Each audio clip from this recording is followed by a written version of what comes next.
Not surprised that Ebola is coming back as strong as it has. I predicted a couple years ago that if enough African Americans did not die from AIDS, that they would bring Ebola here as well. Now, AIDS and Ebola share a common origin because they were both created by the United States Army's Biological Weapons Division in Fort Detrick, Maryland.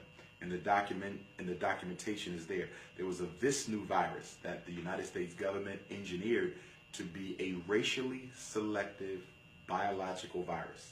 From that came AIDS. In further research came Ebola.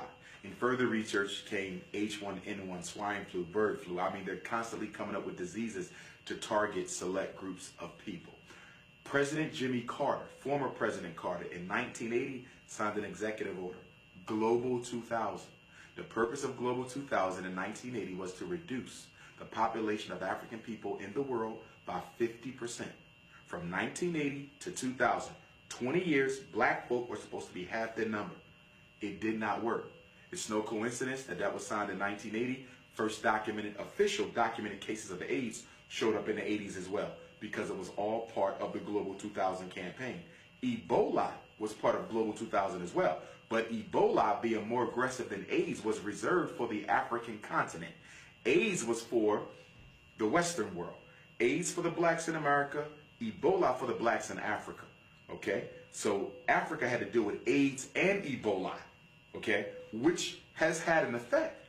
But the problem is, black women keep on bringing forth new life in Africa. See, the white man, or should I say the United States government, the CFR, the Trilateral Commission, they're trying to get control over the black population rate. I was reading the Newsweek the other day. Guess what they had listed as the #1 issue of 2015? Overpopulation. Falsely arguing that there's not enough food to feed people. Well, we know that's not true because I did a research study on that in college that said there's enough food in the world produced to make everybody on earth obese. The problem is how they selectively use food to take care of some people and kill others. So the whole argument that we ain't got enough food to feed people is a lie. That is propaganda to do what? Influence black women to stop getting pregnant.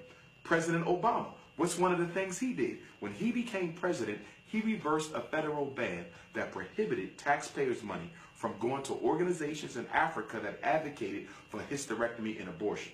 Okay? It was made illegal under George W. Bush. Obama overturned it.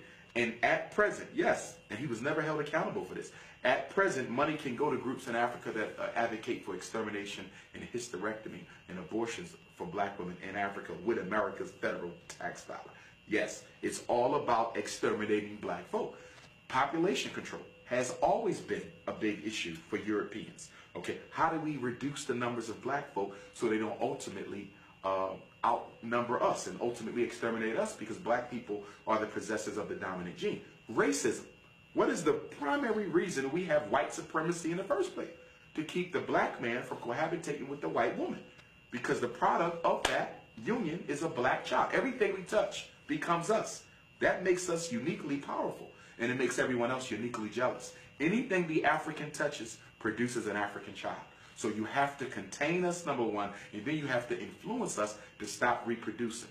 That's why they're sending so many black women to college in Africa. This is a strategy that came from CFR. The research says that the more educated black women are, the less they're willing to have children. So the reason that you see this push for equal rights for African women isn't because they care about African women. It's because if we get her a job and if we get her into college, she's going to stop having babies and she'll be more likely to use birth control. Ebola is about birth control. And the interesting thing about AIDS and Ebola is they tell us what? They both came from monkeys in Central Africa.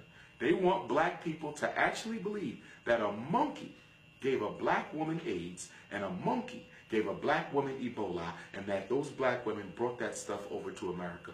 And this is the official argument from the United States government right now, that these two diseases came from Africa. In fact, Ebola is named after the Ebola River. It gets its name from Africa. They want us to believe that it came from us, as they like everything, want people to believe that everything came from Africa, as opposed to accepting that these diseases were man-made, white man-made, right here in the United States of America. And we do this for my people, them who's in the ends. 1,000 of us to every 10 of them. I wanna fucking need the